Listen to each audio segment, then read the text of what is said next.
Se esse vídeo apareceu para você, é porque essa história vai te emocionar e arrepiar. Então já se inscreve no canal se você gosta desse tipo de história e comenta aí de qual cidade você está assistindo. O dia mal clareava quando montei no fantasma.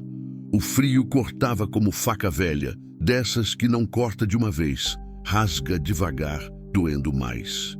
A névoa rastejava pelo chão que nem cobra preguiçosa, engolindo tudo. O capim, as cercas, a estrada de terra que eu conhecia de cor, mas que agora parecia outra coisa, um caminho fantasma para o fim do mundo. Eu tinha acordado antes do sol, como sempre.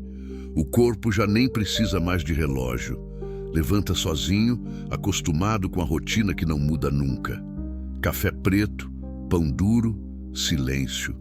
Sempre o silêncio. Ele mora comigo faz tempo. Divide a mesa, o quarto, a solidão toda. Fazia 4 anos desde que ela se foi. 4 anos que a casa virou só parede, só teto, só porta batendo com o vento. 4 anos que eu acordo e não tem mais cheiro de bolo no forno, nem voz chamando meu nome, nem mão quente segurando a minha quando a noite aperta. A epidemia levou metade da vila.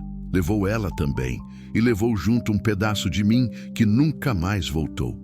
O fantasma bufou baixinho, como se sentisse o peso dos meus pensamentos. Toquei de leve no pescoço dele. O pelo branco estava úmido da neblina. Ele era a única companhia que me restava, um bicho calmo, fiel, que não fazia perguntas e não esperava respostas. A estrada seguia reta, mas a névoa era tão densa que eu mal enxergava 10 metros à frente. O silêncio era estranho. Nem cigarra cantava, nem passarinho piava. Só o som abafado dos cascos do fantasma na terra molhada, um ritmo monótono que ia marcando os minutos. Eu ia pensando em nada. Ou melhor, ia tentando não pensar. Pensamento dói quando não tem para onde ir. Fica batendo dentro da cabeça igual mosca presa num copo. Eu preferia me concentrar no caminho, no frio, na dor surda nas costas de tanto trabalho. Foi quando ouvi um grito, fino, agudo, rasgando o silêncio como vidro quebrando no meio da madrugada. O fantasma parou na hora, empinou as orelhas. Eu também parei, não de andar porque já estava parado, mas de respirar. Fiquei ali, tenso, tentando ouvir de novo, tentando ter certeza de que não tinha sido coisa da minha cabeça. Veio outro grito, mais perto, um grito de criança. Desespero puro. Meu coração disparou. Toquei o calcanhar no flanco do fantasma e ele avançou. Mais rápido agora, a névoa se abrindo na nossa frente como cortina rasgada. O som dos cascos ficou mais forte, mais urgente. Eu me inclinei para frente, os olhos ardendo de tanto forçar a vista na neblina branca. E então eu vi uma figura pequena correndo, tropeçando, caindo, levantando de novo. Uma criança, descalça, suja de lama, os braços magros esticados para frente como se estivesse tentando alcançar algo que não existia. E atrás dela, a uns 20 metros, vinha um homem. Grande, pesado, o rosto vermelho de raiva e esforço, gritando palavras que o vento levava embora antes de chegarem até mim. Mas eu não precisava ouvir as palavras para entender. A menina estava fugindo e ele estava caçando. Puxei as rédeas com força e o fantasma parou bem no meio da estrada, bloqueando o caminho. Desci num movimento só, os pés batendo firme na terra. Meu corpo inteiro estava tenso, o sangue fervendo nas veias. "Ei!" gritei, a voz saindo rouca, cheia de uma raiva que eu nem sabia que ainda tinha dentro de mim. "O que está acontecendo aí?" O homem parou. Ficou uns segundos me encarando, tentando entender quem eu era, o que eu queria. Ele era mais novo que eu, mas tinha aquela cara de quem já fez coisa ruim e não se arrepende. Suor escorria pela testa. Os olhos eram pequenos, duros. Mas quando viu o tamanho do fantasma, quando viu a firmeza no meu olhar, algo mudou. Ele recuou meio passo. Abriu a boca como se fosse dizer alguma coisa, mas não saiu nada. Apenas um resmungo baixo, um palavrão jogado no ar. Então deu meia volta e começou a andar de volta, sumindo na névoa, como se nunca tivesse existido. Virei para o lado. A menina tinha parado de correr. Estava de joelhos na lama, o corpo todo tremendo, o rosto escondido nas mãos sujas. Os pés descalços sangravam. O vestido rasgado mal cobria os ombros magros. Dei alguns passos na direção dela, devagar, para não assustar. Calma, pequena, falei baixinho, a voz saindo mais suave do que eu esperava. Tá tudo bem agora? Ela levantou o rosto. Os olhos eram grandes, assustados, cheios de lágrimas que deixavam rastros limpos na sujeira da pele. Me olhou como se não acreditasse que eu era real. Como se esperasse que eu fosse sumir também. Tirei o casaco das costas e me abaixei na altura dela. Ninguém vai te machucar, disse, envolvendo os ombros dela com o tecido grosso. Eu prometo. Ela não disse nada, apenas continuou me olhando, tremendo. Passei o braço por baixo das pernas dela e a levantei do chão. Era leve demais para uma criança. Leve como passarinho machucado. Subi no fantasma com ela nos braços e virei de volta para a fazenda. A névoa ainda cobria tudo. O frio ainda cortava. Mas agora o silêncio era diferente. Agora ele carregava uma vida. E eu, que achava que não tinha mais nada para proteger nesse mundo, senti o peso daquele pequeno corpo contra o meu peito e entendi que tinha acabado de encontrar um motivo para acordar amanhã. A casa apareceu no meio da névoa como um animal agachado esperando. Velha, de madeira escura com o telhado de telhas vermelhas manchadas de musgo. Não era grande, nunca foi, mas tinha sido lar. Tinha sido risada na varanda, panela no fogo, roupa secando no varal. Agora era só estrutura, só lembrança. Desmontei com cuidado, segurando a menina contra o peito. Ela tinha parado de tremer tanto, mas ainda estava rígida, o corpo tenso como corda esticada. Os olhos continuavam arregalados, olhando tudo com aquele medo de bicho acuado. Não falava, não chorava mais. Apenas respirava rápido, curto, como se o ar não entrasse direito. Calma. Repeti, mais para mim do que para ela. Já chegamos. O fantasma ficou parado perto da varanda, esperando. Ele conhecia a rotina. Eu normalmente tirava a sela, levava ele para o curral, dava água e ração. Mas hoje não. Hoje ele teria que esperar. Olhei para ele e o cavalo pareceu entender. Apenas balançou a cabeça uma vez e ficou ali, quieto, branco como nuvem presa na terra. Subi os 3 degraus de madeira que rangeram sob o meu peso. A porta estava entreaberta. Eu nunca trancava. Para quê? Não tinha nada aqui que alguém quisesse levar. Empurrei com o ombro e entramos. O cheiro de casa fechada me bateu no rosto. Mofo, poeira, solidão. Levei a menina direto para a cozinha e a coloquei sentada numa cadeira perto do fogão a lenha. Ela encolheu as pernas contra o peito e me olhou com aqueles olhos enormes. Ainda não tinha dito uma palavra. Não sai daí, falei, tentando usar um tom que não assustasse. Vou acender o fogo, tá congelando. Fui até o canto onde ficava a lenha. A pilha estava baixa. Precisava cortar mais, mas isso era problema para outro dia. Peguei alguns pedaços secos, um pouco de graveto e papel velho. Abri a boca do fogão e comecei a arrumar. As mãos tremiam. Não sei se era do frio ou de outra coisa. Rixei o fósforo. A chama pequena dançou na ponta e eu a encostei no papel. Pegou devagar, crepitando, crescendo aos poucos até lamber a madeira. Coloquei mais lenha, fechei a porta de ferro. O fogo começou a roncar lá dentro, aquele som bom, vivo, que preenche o silêncio. Virei para a menina. Ela estava me observando, a cabeça apoiada nos joelhos. O vestido rasgado mal cobria as pernas finas, arranhadas, cheias de lama seca. Vou buscar água, falei. Preciso limpar esses ferimentos. Saí pela porta dos fundos. O quintal era grande, meio abandonado. Tinha uma horta que eu ainda cuidava mais ou menos. Tomate, couve, mandioca e lá no fundo, o poço. Peguei o balde pendurado no gancho e joguei lá embaixo. O barulho da água batendo ecoou no fundo escuro. Puxei a corda devagar. O balde voltou cheio, pesado, gelado. Quando entrei de novo na cozinha, a menina não tinha se mexido. Continuava na mesma posição, abraçada nas próprias pernas, olhando o fogo pela fresta da porta do fogão.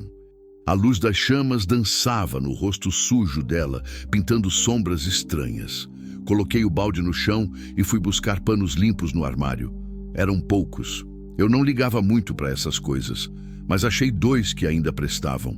Peguei também uma bacia velha de metal e despejei um pouco da água dentro. Me ajoelhei na frente dela. Vou limpar seus pés, avisei devagar.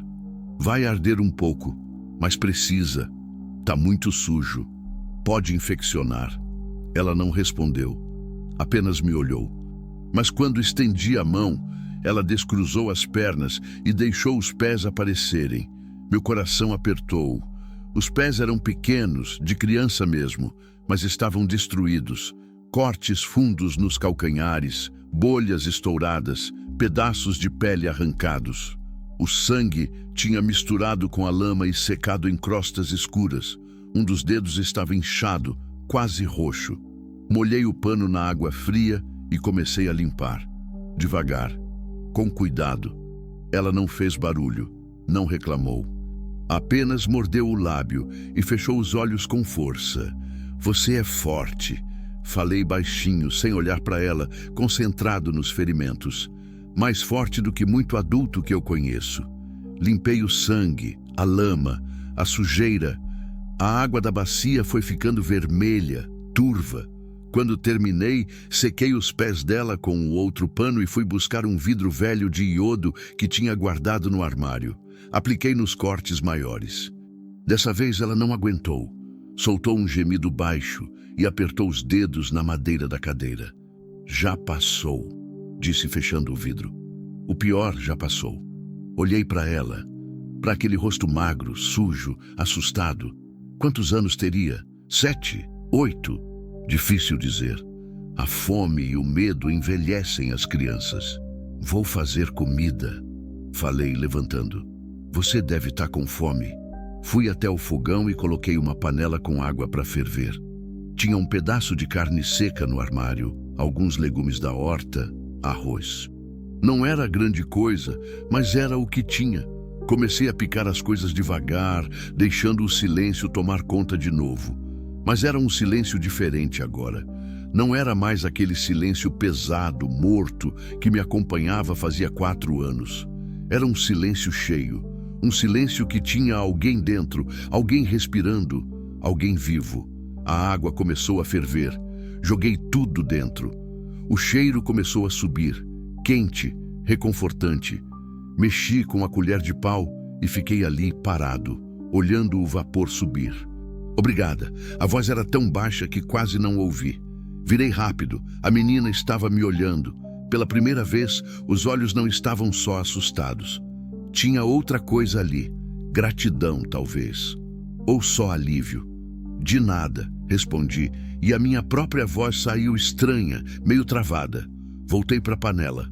Continuei mexendo, mas senti um aperto no peito que não sentia fazia muito tempo.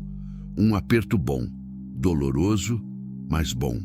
Quando a comida ficou pronta, servi num prato fundo e coloquei na frente dela. Ela olhou para a comida como se não acreditasse. Peguei uma colher e ofereci. Come devagar, avisei. Se comer rápido vai passar mal. Ela pegou a colher com as 2 mãos e começou a comer. Devagar no começo, mas logo acelerou. A fome era maior que o cuidado. Eu não disse nada, apenas fiquei ali em pé, encostado na pia, vendo ela comer. Fazia 4 anos que ninguém comia na minha mesa. Fazia 4 anos que a cozinha não tinha movimento, não tinha vida. E agora tinha aquela menina pequena, suja, machucada, comendo como se fosse a última refeição do mundo.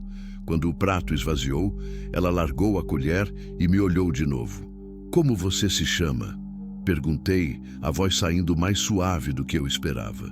Ela hesitou, olhou para baixo. Depois, bem devagar, puxou algo de dentro do vestido rasgado. Era um cordão fino, de linha mesmo, preso no pescoço.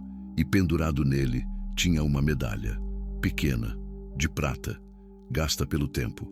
Meu coração parou. Me chamam de Laura, disse ela, a voz quase um sussurro. Dei um passo à frente, outro. Me abaixei na frente dela de novo. A medalha balançava no peito magro da menina. Estiquei a mão tremendo e virei ela para ver melhor. E lá estava, gravado na prata velha, com letras pequenas quase apagadas pelo tempo. O amor verdadeiro nunca se perde. O ar sumiu dos meus pulmões. Era impossível, mas estava ali. A mesma frase. As mesmas palavras que eu mesmo tinha mandado gravar anos atrás, numa joalheria da cidade. A mesma medalha que eu tinha dado para ela. Para a mulher que eu amei. Para a mulher que morreu nos meus braços durante a epidemia, segurando aquela medalha contra o peito. Quem te deu isso?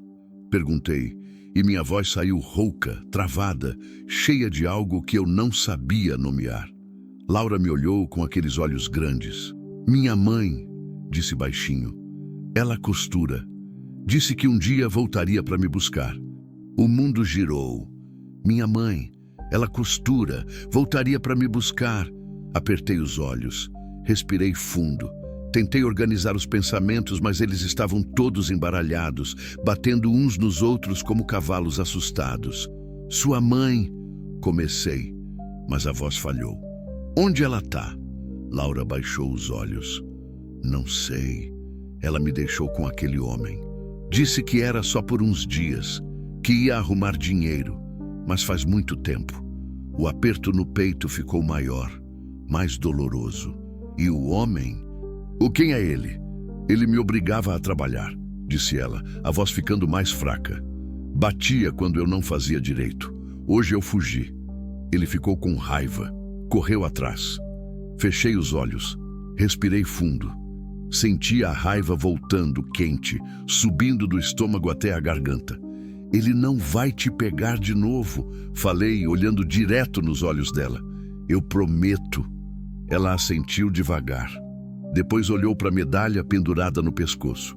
Minha mãe disse que isso ia me proteger, murmurou, que tinha poder. Segurei a medalha entre os dedos. O metal estava quente, quente do calor do corpo dela. Tem, falei, a voz quase sumindo. Tem sim, e ali, naquela cozinha velha, com o fogo crepitando no fogão e a névoa ainda cobrindo o mundo lá fora, eu entendi. Não foi acaso, não foi sorte, foi destino. Aquela medalha tinha voltado para mim, e junto com ela tinha vindo uma menina que precisava de proteção. Uma menina que, sem saber, tinha acabado de me dar um motivo para voltar a viver. A noite caiu pesada sobre a fazenda. Lá fora, a névoa tinha dado lugar a um céu limpo, cheio de estrelas que piscavam como olhos de bicho, espreitando na escuridão. A lua estava cheia, grande, jogando uma luz prateada sobre tudo, sobre o pasto, sobre o curral, sobre o telhado da casa. Uma luz bonita, mas fria, o tipo de luz que ilumina, mas não aquece. Dentro da cozinha, o fogo ainda queimava no fogão. Eu tinha colocado mais lenha depois da janta, deixando as chamas crescerem até encherem o ambiente com aquele calor bom que afasta o frio da noite. Laura estava sentada na mesma cadeira, agora enrolada num cobertor velho que eu tinha achado no armário do quarto. O tecido estava puído, meio amarelado pelo tempo, mas ainda servia. Ela não tinha falado mais nada desde que me contou sobre a mãe. Ficou ali, quieta, os olhos fixos nas chamas que dançavam atrás da porta de ferro do fogão. De vez em quando piscava devagar, como se estivesse lutando contra o sono, mas com medo de dormir. Com medo de que, se fechasse os olhos, tudo virasse pesadelo de novo. Eu entendia esse medo. Conhecia ele bem. Fiquei em pé, encostado no batente da porta, olhando para ela, tentando entender, tentando juntar as peças de um quebra-cabeça que não fazia sentido. A medalha, aquela maldita medalha. Eu tinha certeza, absoluta certeza, de que ela tinha sido enterrada junto com minha mulher. Eu mesmo tinha colocado no pescoço dela, ali no caixão simples de madeira, antes de fecharem a tampa. Lembrava de cada detalhe. O peso do metal contra a pele pálida, o brilho fraco da prata na luz das velas, as lágrimas caindo no meu rosto enquanto eu sussurrava um adeus que nunca seria suficiente. Como aquela medalha tinha parado no pescoço de uma menina perdida no meio do nada e a mãe dela, costureira, que a deixou e prometeu voltar. Seria possível? Balancei a cabeça, afastando o pensamento. Não podia ser, era impossível.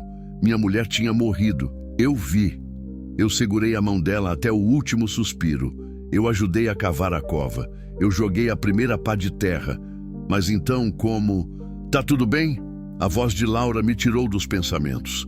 Ela estava me olhando agora, a cabeça inclinada de leve, curiosa. Parecia menos assustada. O calor, a comida e a segurança tinham amolecido um pouco aquela expressão de terror que carregava quando a encontrei. Menti. Só pensando. No quê? Hesitei. Não sabia se devia dizer. Mas aqueles olhos grandes me olhavam com uma sinceridade que era difícil de ignorar. Na sua mãe, falei devagar. Em como ela te deu essa medalha. Laura olhou para baixo, para os próprios dedos enrolados no cobertor. Ela disse que era importante, murmurou, que não podia perder, que era a única coisa de valor que ela tinha. Ela te contou de onde veio? A menina balançou a cabeça. Não, só disse que foi de alguém que ela amou muito, alguém que ela perdeu. As palavras perfuraram meu peito como espinho. Alguém que ela amou muito, alguém que ela perdeu. Apertei os punhos, respirei fundo. Precisava parar. Precisava parar de procurar conexões onde talvez não existissem. O mundo era cheio de medalhas, cheio de frases parecidas, cheio de coincidências que não significavam nada, mas aquela frase, o amor verdadeiro nunca se perde. Eu mesmo tinha escolhido. Tinha levado semanas pensando no que gravar. Queria algo que dissesse tudo o que eu sentia, mas não conseguia colocar em palavras. Algo que durasse mais que a gente, mais que o tempo. E agora, aquilo estava ali, pendurado no pescoço de uma criança que nem sabia quem eu era. Você tá com sono? Perguntei, mudando de assunto antes que minha cabeça explodisse. Laura assentiu devagar. Vem, falei, empurrando o corpo para longe da parede. Vou te mostrar onde você pode dormir. Peguei uma lamparina velha que ficava pendurada num prego na parede e acendi com um graveto da lareira. A luz amarela e tremida encheu a cozinha. Laura se levantou, segurando o cobertor em volta do corpo como se fosse armadura. Seguiu atrás de mim, os pés machucados, fazendo barulho baixo no chão de tábua. Atravessamos a sala. Era pequena, quase vazia. Tinha um sofá desbotado, uma mesinha de centro com uma Bíblia velha em cima, uma estante com 3 livros que eu nunca terminava de ler. Nas paredes, marcas claras onde antes havia quadros, retratos. Eu tinha tirado tudo. Não conseguia olhar. Seguimos pelo corredor estreito até o quarto dos fundos. Abri a porta devagar. Ela rangeu, como sempre. O quarto estava escuro, frio, cheio de sombras. Levantei a lamparina e a luz revelou uma cama de casal encostada na parede, um guarda-roupa velho de madeira escura e uma janela pequena com cortina rasgada. Esse quarto eu não entrava fazia anos. Era o nosso quarto, meu e dela. O ar ainda tinha um cheiro diferente, um cheiro antigo, de roupa guardada, de tempo parado, de vida que não volta. Pode dormir aqui, falei, a voz saindo mais rouca do que eu esperava. Laura entrou devagar, olhando tudo com aqueles olhos enormes. Foi até a cama e passou a mão no cobertor puído que cobria o colchão. E você? Perguntou. Onde vai dormir? No sofá da sala, respondi. Durmo lá direto. Tô acostumado. Ela me olhou como se não acreditasse. Mas essa cama é grande. Eu sei, mas é sua agora. Pelo menos por hoje. Coloquei a lamparina em cima da mesinha de cabeceira. A luz suave deixava o quarto menos assustador, mais humano. Laura se deitou devagar, ainda enrolada no cobertor, e afundou a cabeça no travesseiro. Obrigada, disse de novo, a voz quase sumindo. Não precisa agradecer. Fiquei ali parado, olhando para ela, tão pequena, tão frágil, tão perdida, e ao mesmo tempo tão forte, mais forte que muita gente que eu conheci na vida. Amanhã a gente conversa mais, falei. Descansa agora. Ela fechou os olhos, mas ainda segurava a medalha com força entre os dedos. Saí do quarto e fechei a porta devagar. Fiquei ali no corredor escuro, respirando fundo, tentando organizar a bagunça que era minha cabeça. Voltei para a cozinha. O fogo ainda queimava. Peguei uma cadeira e sentei perto do fogão, deixando o calor bater no rosto. Fiquei ali, quieto, olhando as chamas. A casa estava diferente. Não era mais só silêncio. Tinha uma respiração, um coração batendo, uma vida acontecendo. Fechei os olhos e, sem querer, uma lembrança veio.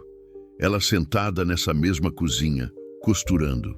Os dedos rápidos, a linha dançando no ar, a agulha furando o tecido com precisão. Ela adorava costurar. Dizia que era meditação, que acalmava a mente. Costureira. Minha mulher era costureira. O coração disparou. Abri os olhos rápido, como se a lembrança queimasse. Não podia ser. Ela morreu. Eu vi. Eu enterrei. Mas e se o corpo que eu enterrei não era dela? A epidemia tinha sido caos, gente morrendo todo dia, corpos sendo levados às pressas, famílias inteiras desaparecendo. E os mortos, muitos foram enterrados sem identificação direita, com pressa, com medo do contágio. E se... Levantei rápido demais e a cadeira quase caiu para trás. Comecei a andar de um lado para o outro, as mãos tremendo, o pensamento acelerado.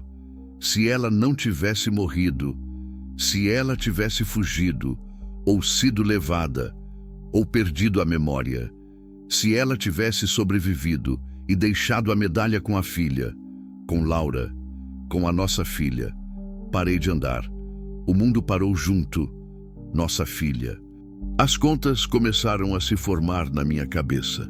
A idade de Laura, 8, 9 anos talvez. A epidemia tinha sido há 4 anos, mas antes disso, antes de tudo desmoronar, ela tinha perdido um bebê, 6 meses de gravidez, uma menina. A parteira disse que não tinha sobrevivido, que tinha nascido morta. Minha mulher ficou semanas de cama, destruída. Eu nunca vi o corpo. A parteira levou embora. Disse que era melhor assim, que não ia ajudar a gente se despedir de algo tão pequeno. E se a menina não tivesse morrido? E se a parteira tivesse mentido? E se ela tivesse vendido o bebê? Ou dado para alguém? Meu Deus! Sentei no chão. Não conseguia ficar em pé. As pernas não aguentavam. Tudo começou a fazer sentido. E ao mesmo tempo, nada fazia sentido. Respirei fundo. Tentei me acalmar. Não podia pirar. Não podia criar histórias na cabeça. Precisava de provas. Precisava de respostas. E amanhã eu ia começar a procurar. As horas passaram devagar. Fiquei ali sentado no chão da cozinha, de costas para a parede, vendo o fogo morrer aos poucos. Não conseguia dormir. Não conseguia descansar. A cabeça não parava. Lá fora, o silêncio da noite era completo. Nem grilos cantavam, nem vento soprava. Só a lua, branca e grande, iluminando tudo como se fosse dia fantasma. De repente ouvi um barulho. Sutil, abafado, vindo do quarto dos fundos. Levantei rápido e fui até lá. Abri a porta devagar. Laura estava deitada, mas não dormia. Chorava baixinho, o corpo encolhido, a mão apertando a medalha contra o peito. Entrei sem fazer barulho. Sentei na beirada da cama. Ei, disse suave. O que foi? Ela me olhou com os olhos vermelhos, cheios de lágrimas. "Tô com medo", sussurrou. "De quê?" "Que ele volte, que me encontre, que me leve de novo." Segurei a mão pequena dela entre as minhas. Estava gelada. "Ele não vai", falei firme. "Enquanto eu tiver vida, ele não encosta em você de novo. Eu juro. Mas... e se você não estiver aqui? E se eu acordar e você tiver ido embora?" "Eu não vou embora." "Todo mundo vai embora", disse ela, a voz quebrando. "Todo mundo me deixa." O aperto no peito voltou, mais forte dessa vez. "Eu não sou todo mundo", falei, apertando a mão dela. "E eu não vou te deixar." Ela me olhou fundo, procurando verdade nos meus olhos. E devagar, muito devagar, assentiu. "Posso dormir aqui do lado?" perguntou baixinho. Hesitei, mas então vi o medo real no rosto dela. E entendi que não era hora de pensar, era hora de proteger. "Pode." Deitei por cima do cobertor, do lado dela. Laura se encolheu perto de mim, a cabeça encostando no meu ombro. Fiquei ali duro, sem saber o que fazer. Fazia tanto tempo que eu não tinha ninguém perto assim. Mas então ela suspirou e o corpo dela relaxou. E devagar o choro parou. E eu fiquei ali, olhando para o teto escuro, sentindo o peso daquela criança contra mim. E pela primeira vez em 4 anos, eu não me senti completamente sozinho. O sol entrou pela janela como invasor desavisado, rasgando a escuridão do quarto com dedos de luz alaranjada. Acordei assustado, o corpo todo tenso, sem saber onde estava. Levei alguns segundos para lembrar. O quarto, a cama, Laura. Virei a cabeça para o lado. Ela ainda dormia. O rosto estava mais calmo agora, menos contraído. A respiração era suave, ritmada. A mão ainda segurava a medalha, mas com menos força. Os dedos relaxados, infantis. Levantei devagar, tentando não fazer barulho. As tábuas do chão rangeram mesmo assim. Maldita casa velha. Tudo nela gemia, reclamava, denunciava qualquer movimento. Fui até a janela e olhei lá fora. A manhã estava limpa, clara. O frio da noite tinha ido embora, substituído por aquele calor seco típico do cerrado. O céu era azul puro, sem uma nuvem. O fantasma estava no curral, comendo capim tranquilo. Algumas galinhas ciscavam perto do galinheiro. Tudo parecia normal. Mas nada estava normal. Fechei os olhos e respirei fundo. Hoje eu precisava ir até a vila. Precisava falar com o delegado. Contar o que tinha acontecido. O homem na estrada, a menina fugindo, os ferimentos, tudo. E precisava começar a fazer perguntas. Sobre a medalha, sobre a mãe de Laura, sobre a parteira que tinha atendido minha mulher anos atrás. Sobre tudo o que não fazia sentido, mas que insistia em bater na minha cabeça como um martelo em bigorna. Saí do quarto e fechei a porta sem ruído. Fui para a cozinha. O fogão estava frio, as cinzas mortas. Acendi de novo, coloquei água para ferver, preparei café. O cheiro forte começou a preencher o ambiente, trazendo um pouco de normalidade para a manhã estranha. Estava cortando pão quando ouvi os passos atrás de mim. Me virei. Laura estava parada na porta da cozinha, o cobertor arrastando no chão, os olhos inchados de sono. O cabelo estava embaraçado, cheio de nós. Mas ela parecia diferente. Menos assustada, mais presente. "Bom dia", disse, a voz ainda rouca. "Bom dia. Dormiu bem?" Ela assentiu devagar, chegando mais perto. "Você não foi embora." Eu disse que não ia. Um quase sorriso apareceu no canto da boca dela. Pequeno, tímido, mas ali. "Tô fazendo café", falei, voltando pro fogão. "E tem pão. Não é muito, mas enche a barriga." Ela sentou na mesma cadeira da noite anterior e ficou me observando trabalhar. Não disse nada. Apenas olhava, os olhos acompanhando cada movimento meu, como se estivesse tentando decorar, tentando se convencer de que aquilo era real. Servi café com leite para ela e café preto para mim. Coloquei o pão na mesa com um pouco de manteiga que ainda tinha na lata. Nos sentamos um de frente para o outro. Hoje eu preciso sair. Falei direto. Não gostava de enrolar.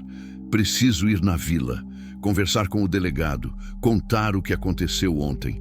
O rosto dela ficou tenso na hora. Ele vai me levar embora? Não, respondi rápido, firme. Ninguém vai te levar de lugar nenhum. Mas eu preciso registrar. Aquele homem que estava te perseguindo, ele pode voltar, pode procurar você. E a lei precisa saber, precisa te proteger. Laura mexeu no pão, quebrando pedacinhos sem comer. E se ele falar que eu sou filha dele, que eu fugi, que eu sou má, ele pode falar o que quiser. Não vai fazer diferença. Como você sabe, porque os ferimentos nos seus pés falam mais alto que qualquer mentira que ele inventar. Ela olhou para baixo, para os próprios pés enfaixados com pano limpo que eu tinha amarrado de manhã cedo, antes dela acordar. E se minha mãe aparecer? Perguntou baixinho. E se ela vier me buscar e eu não estiver aqui? O aperto no peito voltou. Se ela aparecer, eu vou saber onde você está e vou trazer ela até você, prometo. Laura ficou quieta por um tempo. Depois olhou para mim, aqueles olhos enormes me estudando. Por que você está fazendo isso? A pergunta me pegou de surpresa. Fazendo o quê? Me ajudando. Você nem me conhece. Fiquei olhando para ela, para aquele rosto magro, ferido, cheio de dúvida. E não soube o que responder. Porque era certo, porque era humano, porque eu não conseguiria viver comigo mesmo se deixasse uma criança machucada fugindo na estrada. Ou porque aquela medalha pendurada no pescoço dela me lembrava de tudo o que eu tinha perdido. E de alguma forma torta, salvar ela era uma chance de consertar algo que nunca poderia ser consertado? Porque você precisava, falei por fim. E porque eu podia, não era mentira, mas também não era toda a verdade. Laura assentiu devagar, como se a resposta fizesse sentido para ela. Você pode ficar aqui, continuei. A casa é velha, mas é segura. Tem comida no armário, tem água no poço. E tem a Santinha, minha vizinha, mora a uns 2 quilômetros daqui. Se precisar de alguma coisa, você grita bem alto. Ela tem ouvido bom. Você vai demorar? Não. Volto antes do almoço. Promete? Prometo. Terminamos de comer em silêncio. Depois eu ajudei ela a lavar o rosto, pentear o cabelo como dava. Ainda tinha muitos nós, mas melhorou. Troquei o pano dos pés por um limpo. Os ferimentos estavam melhores, não tão inchados. Quando terminei, fui buscar o fantasma. O cavalo veio mansinho, como sempre. Coloquei a sela, ajeitei as rédeas. Laura ficou na varanda me observando, os braços envoltos no próprio corpo. Qualquer coisa estranha, você se tranca dentro de casa, avisei. E não abre a porta para ninguém. Ninguém mesmo. Só para mim. Ela assentiu, séria. Montei no cavalo e dei uma última olhada para ela. Tão pequena ali na varanda, tão frágil e ao mesmo tempo tão corajosa. Toquei o calcanhar no fantasma e ele começou a andar. A vila ficava a uns 8 quilômetros da fazenda. O caminho era de terra batida, cheio de buracos e pedras.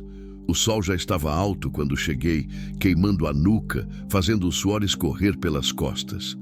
A vila era pequena, poucas casas, uma igreja, um mercadinho, um posto de saúde que mais parecia casa abandonada. E a delegacia, um prédio quadrado de alvenaria pintado de branco sujo com uma placa torta na porta. Amarrei o fantasma num poste de madeira e entrei. O delegado Carmo estava sentado atrás de uma mesa cheia de papel, um ventilador velho girando no canto sem fazer muita diferença no calor. Ele era um homem gordo, de bigode grosso e jeito cansado. Levantou os olhos quando me viu e franziu a testa. Joaquim, disse, surpreso. Faz tempo que não aparece por aqui. Delegado, cumprimentei tirando o chapéu. Senta! Quer água? Quero! Ele pegou uma caneca suja e encheu de uma jarra que suava no canto da mesa. Bebi tudo de uma vez. A água estava morna, mas molhava a garganta seca. E então? Perguntou Carmo, recostando na cadeira que gemeu sob o peso. O que te traz aqui? Contei tudo. A estrada, a névoa, o grito, a menina correndo, o homem atrás, os ferimentos, a medalha. Carmo me ouviu em silêncio, o rosto ficando cada vez mais sério. Quando terminei, ele suspirou fundo e passou a mão no rosto. Você pegou essa criança para sua casa? Perguntou. Peguei. Não ia deixar ela na estrada. E esse homem, você conhece ele? Não, nunca vi. Mas era grande, forte e com cara de quem não presta. Você acha que ele pode voltar? Tenho certeza. Gente assim não desiste fácil. Carmo ficou quieto, tamborilando os dedos na mesa. O ventilador continuava girando, fazendo um barulho irritante. Olha, Joaquim, disse por fim, você fez certo em trazer ela, mas agora a situação fica complicada. A menina não pode ficar com você sem autorização. Tem regras, tem lei. Que lei? Minha voz saiu mais dura do que eu queria. A lei que deixa a criança ser escravizada, espancada, jogada fora como lixo? Calma, eu sei, eu entendo, mas eu tenho que seguir o procedimento. Vou registrar a ocorrência, vou mandar alguém procurar o sujeito e vou abrir uma investigação sobre a mãe da menina. E enquanto isso, ele suspirou. Tecnicamente ela deveria ficar no abrigo da cidade vizinha. Não. Joaquim, eu disse não. Me inclinei para frente, as mãos apoiadas na mesa. Aquela menina já sofreu demais. Não vou deixar ela ser jogada num lugar cheio de estranho, passando mais medo ainda. Ela fica comigo, pelo menos até a gente achar a mãe. Carmo me olhou por um longo tempo. Depois balançou a cabeça. Você é teimoso, sabia? Sei. Tá bom. Vou deixar ela ficar com você por enquanto, mas não oficialmente. Se alguém perguntar, eu não autorizei nada. E você vai ter que ter cuidado. Se o Conselho Tutelar descobrir, deixa o Conselho Tutelar comigo. Ele resmungou alguma coisa e puxou um caderno velho. Começou a anotar. Nome da menina, descrição do homem, local do ocorrido, hora aproximada. Essa medalha que você falou, disse sem levantar os olhos do papel. Você tem certeza que é a mesma? Absoluta. E você acha que pode ter alguma conexão com sua falecida esposa? A palavra falecida doeu como sempre doía. Não sei, menti, mas quero descobrir. Carmo parou de escrever e me olhou. Joaquim, escuta o que eu vou te falar como amigo, não como delegado. Não vai fundo demais nessa história. Às vezes, a gente procura resposta para a pergunta que é melhor deixar quieta. Entende? Não entendo. Ele suspirou de novo. Tá bom, eu avisei. Terminou de escrever e fechou o caderno. Vou mandar o João Pedro dar uma volta pela região, ver se descobre quem é esse sujeito. E vou conversar com o padre. Ele conhece todo mundo por aqui. Talvez saiba de alguma costureira que deixou uma filha para trás. Obrigado, Carmo. Só me responde uma coisa, disse-me olhando sério. Você está fazendo isso pela menina ou por você? A pergunta me acertou em cheio. Não sei, respondi honesto dessa vez. Talvez pelos dois. Carmo assentiu devagar. Então toma cuidado. Criança não é remédio para a solidão. E se você está vendo nela algo que não existe, vai acabar machucando ela. E você mesmo. Levantei, coloquei o chapéu de volta na cabeça. Eu sei o que estou fazendo. Espero que sim. Saí da delegacia com o peito apertado. As palavras dele ecoavam na minha cabeça. Criança não é remédio para a solidão. Será que era isso que eu estava fazendo? Usando Laura para preencher o vazio? Balancei a cabeça, afastando o pensamento. Não, era mais que isso. Tinha que ser. Montei no fantasma e comecei a voltar para casa. Mas antes fiz um desvio. Tinha um lugar que eu precisava visitar. O cemitério ficava no alto de um morro, cercado por árvores secas e cerca de arame farpado. Era pequeno, mal cuidado. As cruzes tortas, os túmulos rachados, o mato crescendo por todo lado. Desmontei e caminhei até o fundo, até onde ficava a sepultura dela. Uma cruz simples de madeira. O nome pintado à mão, já meio apagado pelo tempo. Maria das Graças, 1985-2021. Fiquei ali parado, olhando para a terra seca. Eu não sei o que está acontecendo. Falei baixinho, como se ela pudesse ouvir. Mas aquela menina, ela tem sua medalha. E eu preciso saber por quê. O vento soprou de leve, mexendo no capim seco. Se você está viva em algum lugar, se você me ouvir, me dê um sinal. Qualquer coisa. Porque eu não aguento mais viver nessa dúvida. Silêncio. Apenas silêncio. Fiquei mais alguns minutos ali. Depois voltei para o fantasma e cavalguei para casa. O sol já estava no meio do céu quando cheguei. Laura estava sentada na varanda esperando. Quando me viu, o rosto dela se iluminou. Não com um sorriso. Ainda era cedo para isso. Mas com alívio. Desmontei e me aproximei. "Tá tudo bem?" perguntei. "Tá. Você voltou." Eu disse que voltava. Ela assentiu. E ali, naquele instante simples, eu entendi uma coisa. Não importava o que as respostas fossem. Não importava se aquela menina tinha ou não alguma conexão com minha mulher. O que importava era que ela estava ali, viva, segura e precisando de mim. E talvez, só talvez, eu também precisasse dela. Os dias começaram a passar, devagar como tudo no campo, mas passaram. E com eles, algo começou a mudar. Laura não era mais aquela criança aterrorizada que eu tinha encontrado na estrada. O medo ainda morava nela. Via nos olhos quando um barulho estranho vinha de fora, na forma como ela se encolhia quando escurecia demais. Mas agora tinha outras coisas também: curiosidade, interesse, pequenos lampejos de algo que quase parecia alegria. Ela começou a me seguir pela fazenda. No começo, mantinha distância. Ficava na varanda me observando enquanto eu consertava a cerca, alimentava as galinhas, cuidava da horta. Não falava muito. Apenas olhava, aqueles olhos grandes absorvendo tudo como se estivesse estudando um mundo novo. Depois de alguns dias, começou a chegar mais perto. "Posso ajudar?" perguntou numa manhã, quando eu estava tirando água do poço. Olhei para ela surpreso. "Pode, mas não força muito. Seus pés ainda estão sarando." Ela assentiu séria e segurou a corda comigo. Puxamos juntos. O balde subiu pesado, cheio de água fria e limpa. Laura sorriu. Um sorriso pequeno, tímido, mas real. Foi a primeira vez que eu vi ela sorrir. E aquilo fez algo estranho no meu peito, algo que eu não sabia como nomear. Uma tarde, enquanto eu capinava a horta, ela apareceu com um balde velho.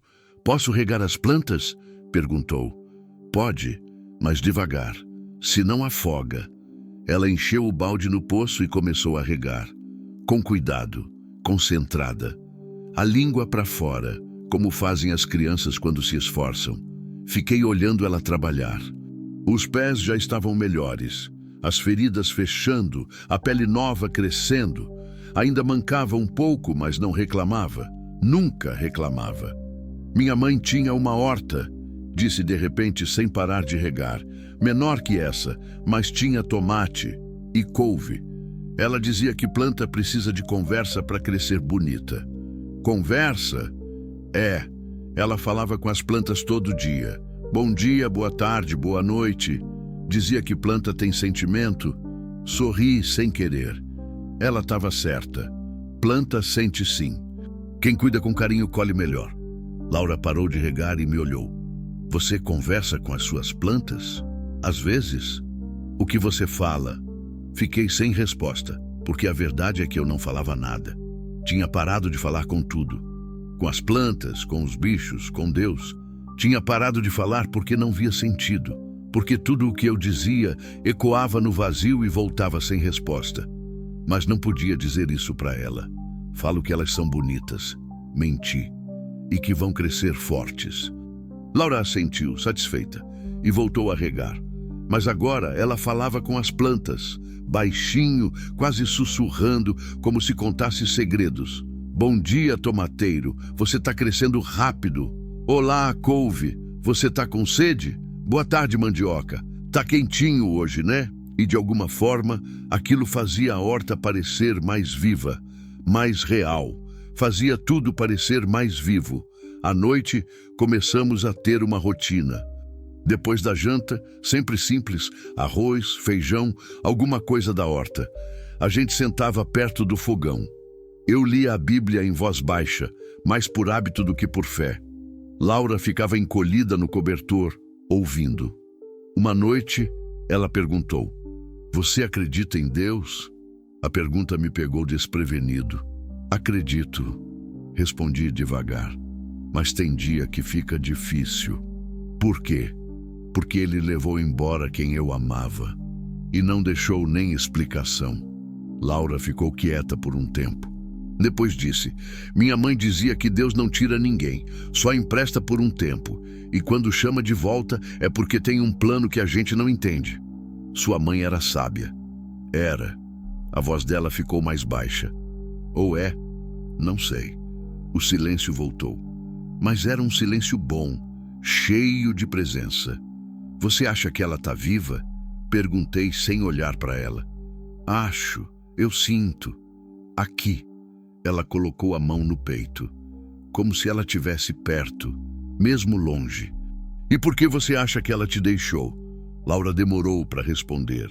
"Eu não sei, mas ela disse que ia voltar. E minha mãe nunca mentiu." Olhei para ela, para o rosto magro, para os olhos que carregavam tanta dor, mas também tanta esperança.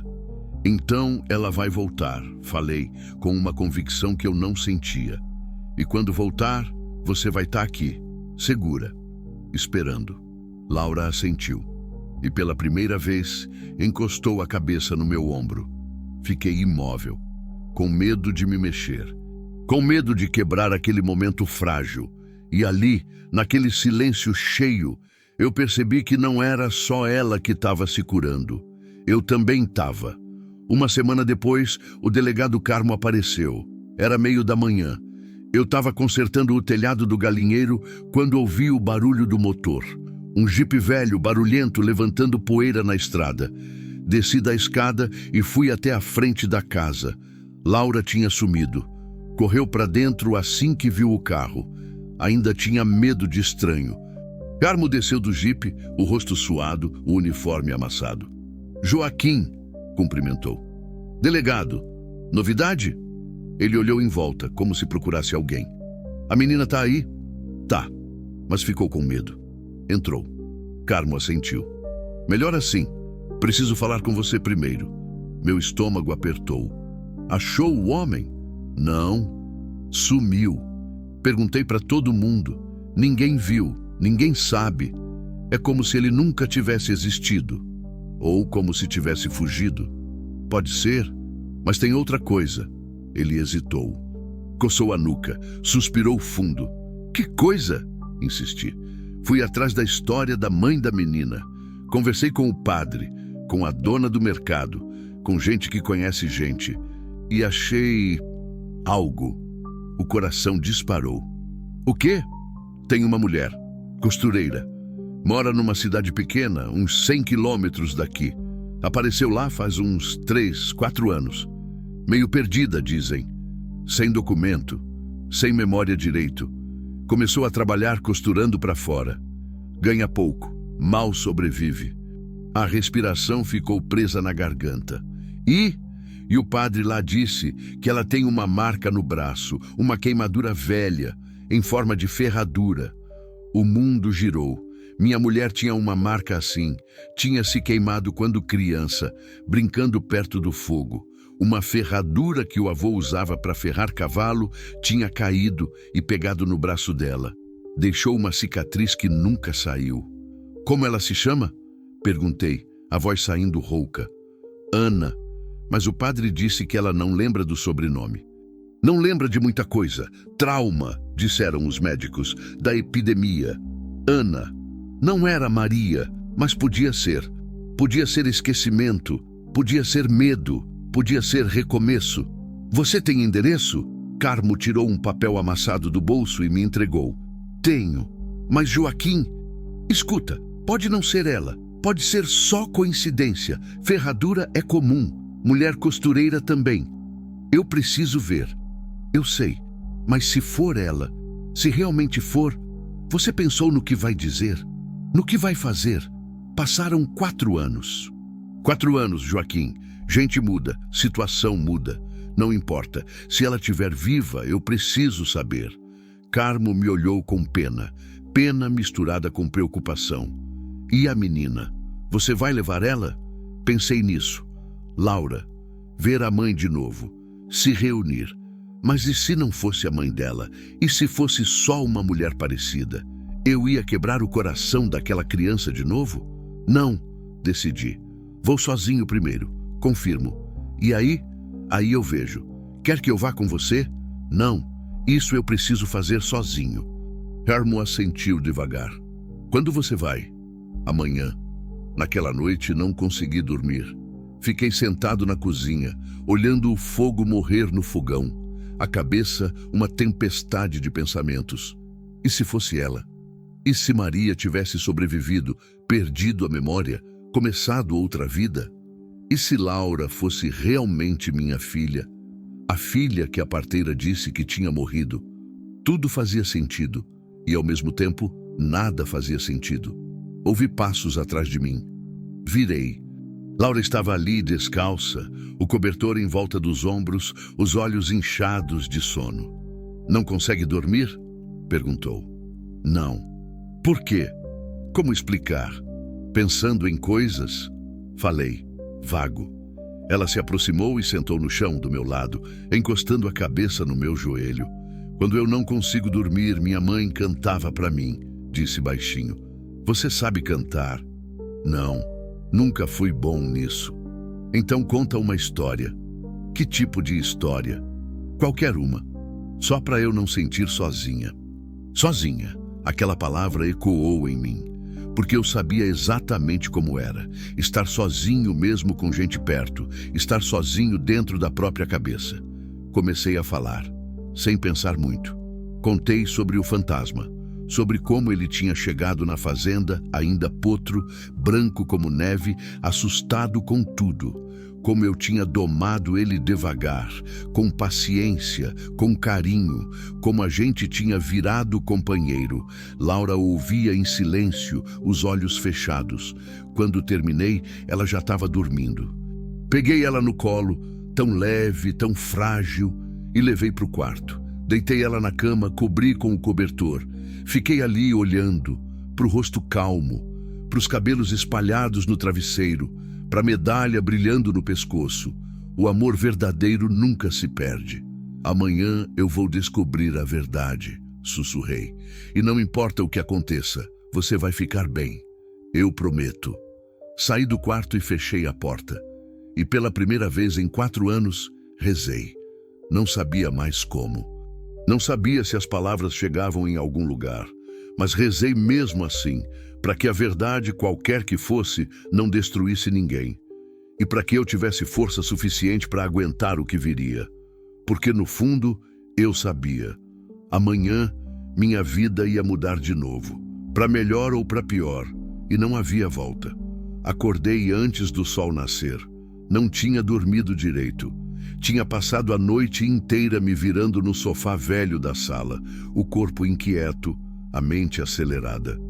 Cada vez que fechava os olhos, via imagens embaralhadas. A medalha, o rosto de Maria, Laura correndo na névoa, uma mulher de costas costurando em silêncio. Levantei quando o céu ainda estava escuro, apenas uma faixa cinza no horizonte anunciando o dia que vinha. Fui até a cozinha, acendi o fogão, coloquei café para fazer. O cheiro forte preencheu o ambiente, trazendo um pouco de normalidade para amanhã, que era tudo menos normal. Preparei pão, manteiga, um pouco de leite. Deixei tudo arrumado na mesa para quando Laura acordasse. Escrevi um bilhete num pedaço de papel rasgado. Tive que sair. Volto antes de escurecer. Não abre a porta para ninguém. Tem comida na mesa e no armário. Se precisar, vai na casa da Santinha. Qualquer coisa. Você não tá sozinha. Joaquim, coloquei o bilhete embaixo do prato dela. Fiquei olhando para a mesa arrumada. Era estranho. Fazia 4 anos que eu não arrumava nada para ninguém. 4 anos comendo sozinho, dormindo sozinho, vivendo sozinho. E agora tinha uma menina dormindo no quarto dos fundos. Uma menina que esperava eu voltar. Uma menina que confiava em mim. O peso dessa responsabilidade era enorme, mas era um peso bom. Um peso que me lembrava que eu ainda estava vivo, que ainda importava para alguém. Fui até o quarto dela devagar, com cuidado para não fazer barulho. Abri a porta só uma fresta. Laura dormia encolhida, a mão segurando a medalha como sempre, o rosto calmo. Respirava devagar, profundo. Sonhava com alguma coisa. Os olhos se mexiam por baixo das pálpebras fechadas. Fiquei ali olhando por alguns segundos. Quis entrar, quis acordar ela e dizer onde eu ia, mas não tive coragem. Como explicar? Como dizer que eu ia procurar alguém que talvez fosse a mãe dela, que talvez fosse minha mulher? Como dizer sem criar esperança que podia virar decepção? Fechei a porta sem ruído e fui para fora. O fantasma já me esperava perto do curral, como se soubesse que hoje era diferente. Selei ele no escuro, os dedos trêmulos amarrando as correias. O cavalo bufou baixinho e virou a cabeça para mim, os olhos escuros me estudando. Hoje vai ser um dia longo, velho, falei, passando a mão no pescoço dele. Mas preciso que você aguente, preciso que você me leve até lá e me traga de volta. O fantasma balançou a cabeça uma vez, como se entendesse. Montei. O céu começava a clarear, aquela luz fraca, azulada, que vem antes do sol. Toquei o calcanhar no flanco do cavalo e ele começou a andar. Olhei para casa uma última vez, as janelas ainda escuras, a varanda vazia, tudo quieto. E segui pela estrada de terra, deixando a fazenda para trás. A viagem era longa, 100 quilômetros. Pela estrada de terra no começo, depois pegando a estrada de asfalto esburacada que cortava o cerrado. O fantasma ia num trote constante, o ritmo dos cascos marcando os quilômetros. O sol nasceu vermelho, grande, queimando o horizonte. O calor veio logo atrás. Aquele calor seco, implacável, que rachava a terra e fazia o ar tremer. Suor escorria pelas minhas costas, grudando a camisa na pele. Mas não parei, não diminuí, só seguia. A paisagem mudava devagar. O cerrado dava lugar a pastos mais ralos, terra mais vermelha, árvores mais tortas. Passava por fazendas abandonadas, casas caindo aos pedaços, cercas arrebentadas.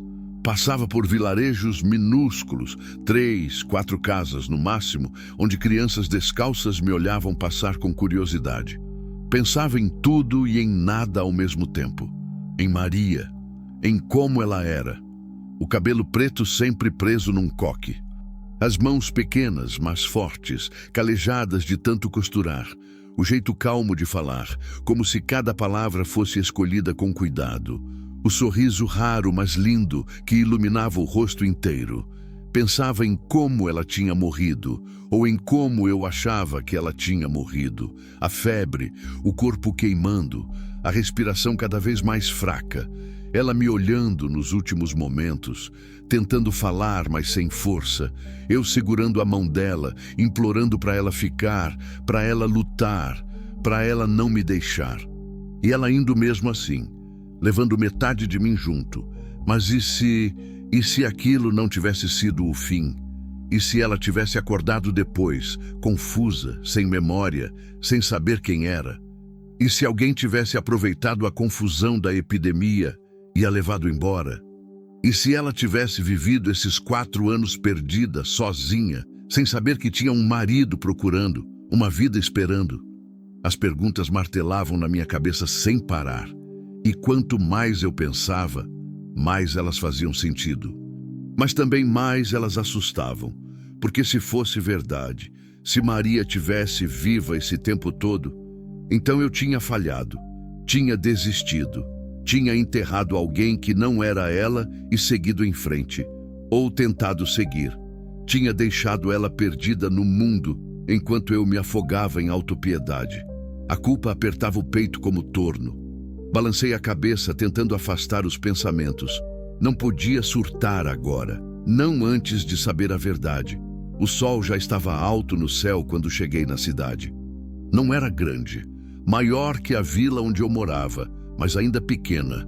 Ruas de paralelepípedo, casas simples de alvenaria, uma igreja no centro da praça, um mercadinho, uma farmácia. Gente caminhando devagar, sem pressa, cachorro dormindo na sombra. O ritmo calmo do interior. Parei num posto de gasolina e perguntei pelo endereço. O frentista, um rapaz jovem de boné sujo, apontou para uma rua lateral. Terceira casa depois da esquina, disse. A amarela com portão verde. Agradeci e segui. O coração batia cada vez mais rápido. As mãos suavam. A boca estava seca. Quando virei a esquina, vi a casa. Pequena, simples, pintura descascada. Um portão de ferro verde enferrujado. No quintal, um varal com roupas secando ao sol. E na varanda, uma máquina de costura velha.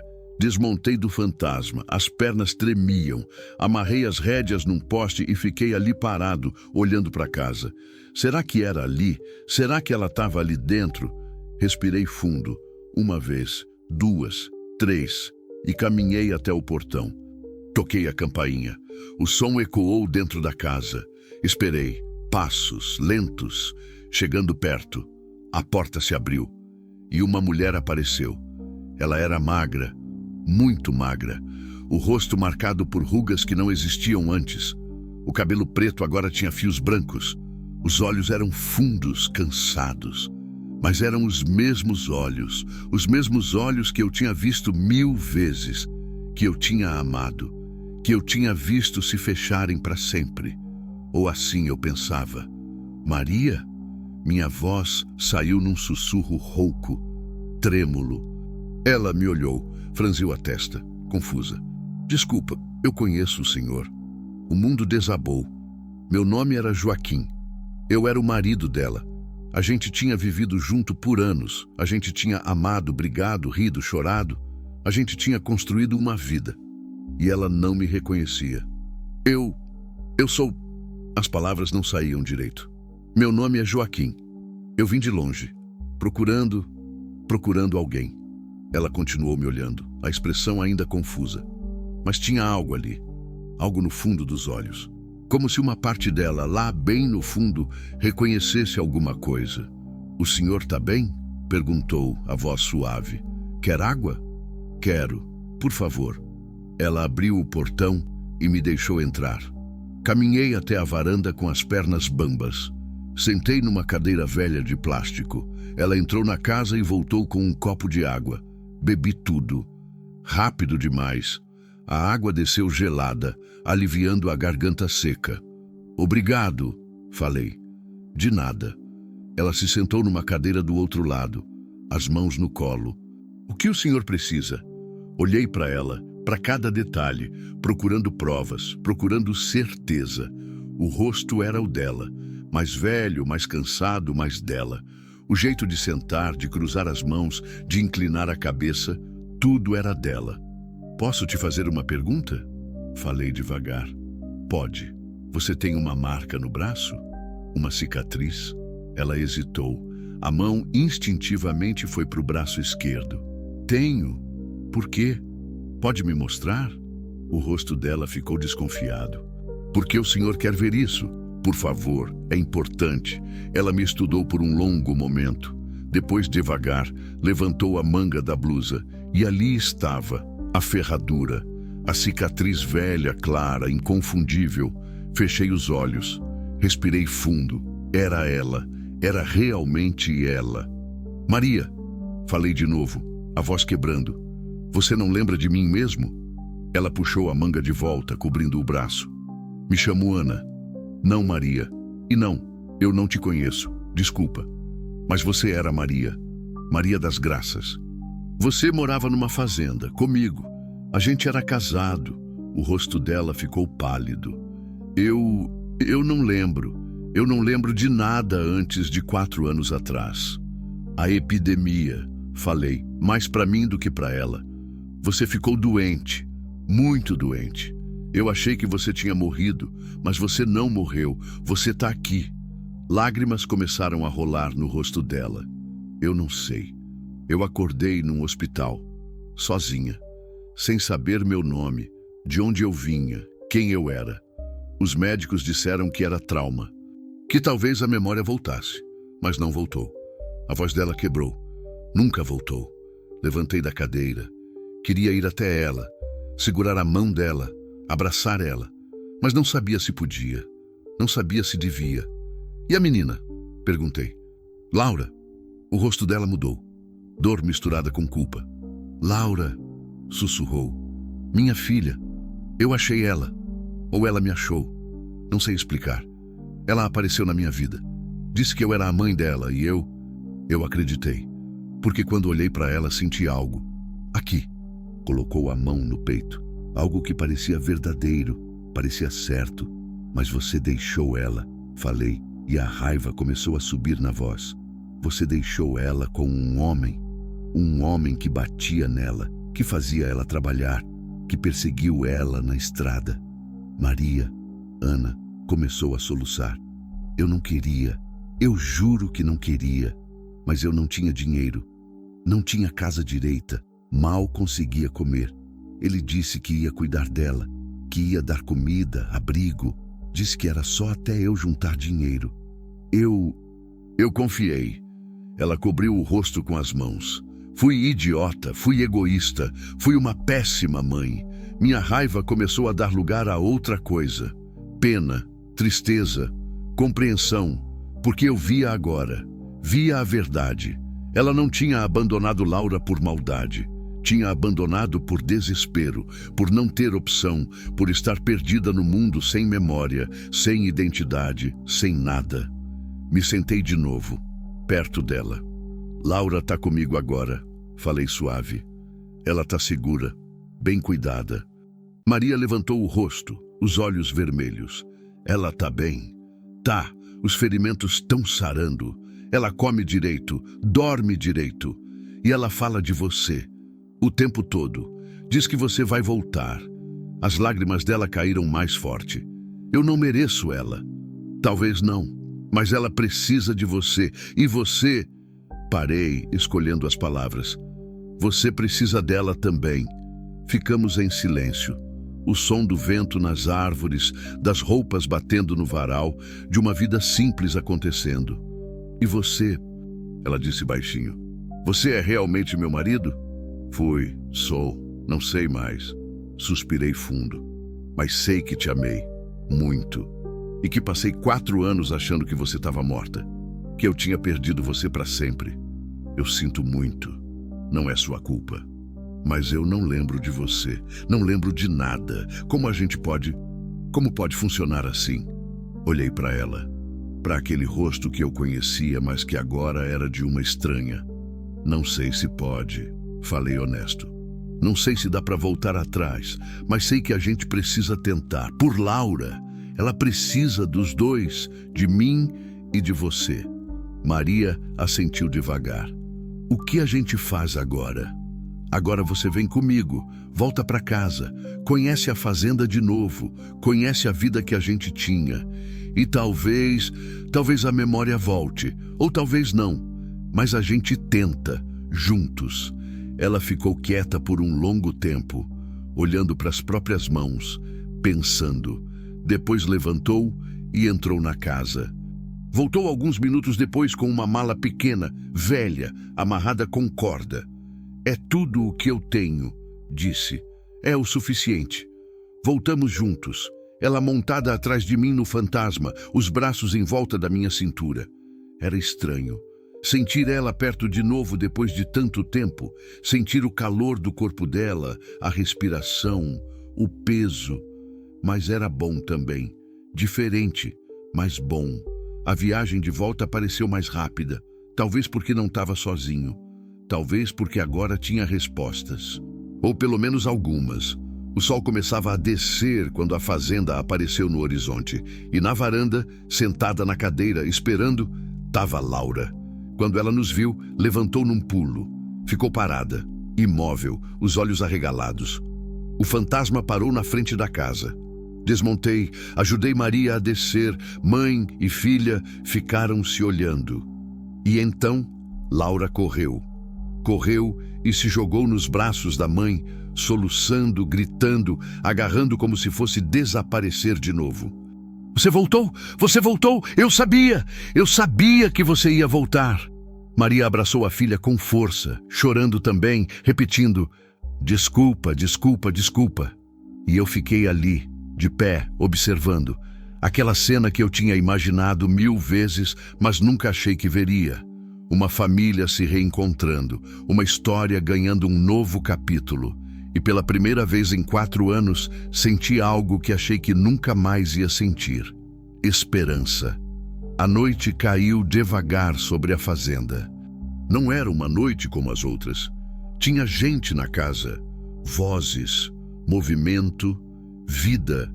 Maria, ou Ana, como ela insistia em ser chamada agora, dizendo que era o nome que conhecia, o nome que carregava fazia 4 anos.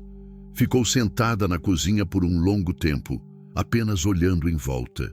Os olhos dela percorriam cada canto, cada objeto, cada detalhe, procurando reconhecer, procurando lembrar, mas não havia reconhecimento, apenas curiosidade misturada com tristeza. Laura não largava dela. Sentava no chão perto da cadeira da mãe, a cabeça apoiada no joelho dela, os dedos entrelaçados na saia velha. De vez em quando, olhava para cima, só para ter certeza de que ela ainda estava ali, de que não era sonho. Eu preparei comida. Arroz, feijão, carne refogada, salada da horta. Trabalhei em silêncio, deixando as duas terem aquele momento. Mas sentia o peso do olhar de Ana em mim. Ela me observava quando achava que eu não estava vendo, estudando, tentando entender quem eu era, ou quem eu tinha sido para ela. Quando a comida ficou pronta, chamei as duas para a mesa. Nos sentamos, eu numa ponta, Ana na outra, Laura entre nós. Era estranho. 4 anos atrás, essa tinha sido nossa configuração. Eu e Maria nas pontas. O espaço do meio vazio, porque nunca tivemos filhos que sobrevivessem. E agora, o espaço estava preenchido por uma menina que era filha dela, mas talvez não minha. Ou talvez sim, as contas batiam. A idade de Laura, o tempo da gravidez perdida, a epidemia. Tudo se encaixava de um jeito torto, confuso, mas possível. Comemos em silêncio no começo, só o barulho dos talheres batendo nos pratos, o vento soprando lá fora, as cigarras começando seu canto noturno. Foi Laura quem quebrou o silêncio. Mamãe, você vai ficar? A voz dela era pequena, cheia de medo da resposta. Ana olhou para a filha, depois para mim, depois de volta para Laura. Vou, disse suave, se o Joaquim deixar. Claro que deixo, respondi rápido. Talvez rápido demais. Essa é sua casa, sempre foi. Ana balançou a cabeça devagar. Não é, não para mim. Eu não lembro dela, não lembro de nada. Para mim isso aqui é... Ela procurou as palavras. É a casa de um estranho gentil que está me ajudando. As palavras doeram, mas eram verdade. E eu preferia verdade dolorosa à mentira confortável. Então vai ser um recomeço, falei, tentando manter a voz firme. Para todo mundo, sem pressão, sem expectativa. A gente vai descobrindo aos poucos. Mas descobrindo o quê? Perguntou Laura, a testa franzida. Como viver juntos? Respondi. Como ser uma família de novo. Ou pela primeira vez, talvez. Ana me olhou com uma expressão que eu não conseguia decifrar. Gratidão, talvez. Ou alívio. Ou medo. Voltamos a comer. Mas agora o silêncio era menos pesado, menos estranho. Quando terminamos, Laura ajudou a recolher os pratos. Ana ofereceu lavar a louça. Disse que precisava fazer alguma coisa, que não conseguia ficar parada. Fiquei sentado à mesa observando ela trabalhar. Os movimentos das mãos eram os mesmos de antes, eficientes, cuidadosos.